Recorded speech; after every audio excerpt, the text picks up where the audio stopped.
পাল্টাপাল্টি হামলা জোরদার করেছে রাশিয়া ইউক্রেন। ক্রিমিয়া সেতুতে সমুদ্রপথে জেলেনস্কির সেনাদের হামলার পর পাল্টা জবাব দিল পুতিন বাহিনী। ইউক্রেনের খার্কিভ, দোনেৎস্ক, জাপোরিজ্জিয়া সহ বিভিন্ন অঞ্চলে একযোগে ক্ষেপণাস্ত্র ও ড্রোন হামলা চালায় রুশ সেনারা। অভিযান চালিয়ে সুমি অঞ্চলের আরও একটি বসতি দখলের দাবি করেছে মস্কো। জবাব দিয়েছে ইউক্রেনও। রুশ সেনাদের অবস্থান লক্ষ্য করে তারা পাল্টা রকেট ও ড্রোন হামলা চালায়। রুশ প্রতিরক্ষা বিভাগ দাবি করেছে একদিনে ২০০-র বেশি রকেট হামলা চালিয়েছে জেলেনস্কি বাহিনী, যদিও বেশিরভাগই প্রতিহতের দাবি করেছে মস্কো।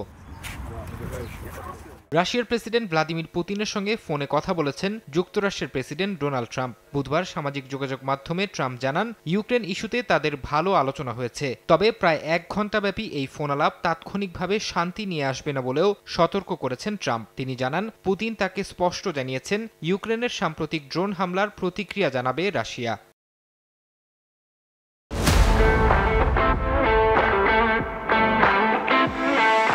এদিন রুশ প্রশাসনের কর্মকর্তাদের সঙ্গে উচ্চ পর্যায়ের বৈঠক করেন ভ্লাদিমির পুতিন। ব্রায়ান্স্ক ও কুর্স্কের হামলাকে সন্ত্রাসবাদ আখ্যা দিয়ে তিনি সরাসরি ইউক্রেনের সঙ্গে চলমান শান্তি আলোচনার প্রতিও প্রশ্ন তোলেন। বলেন, ইউক্রেনের বর্তমান প্রশাসন শান্তি চায় না। সন্ত্রাসীদের সঙ্গে রাশিয়া কিভাবে আলোচনা করবে সেই প্রশ্নও করেন পুতিন। রাশিয়া ইউক্রেন শান্তি আলোচনা চললেও সংঘাত যেন উস্কে দিচ্ছে পশ্চিমারা। বুধবার বেলজিয়ামের ব্রাসেলসে ন্যাটো প্রতিরক্ষা মন্ত্রীরা জানান, কিয়েভের নিরাপত্তার জন্য প্রয়োজনীয় অর্থ সহায়তা দেবে জোটটি। ন্যাটো সদস্য রাষ্ট্রগুলো ইউক্রেনের জন্য অস্ত্র গোলাবারুদ তৈরিতে সহায়তা করবে বলেও জানিয়েছেন।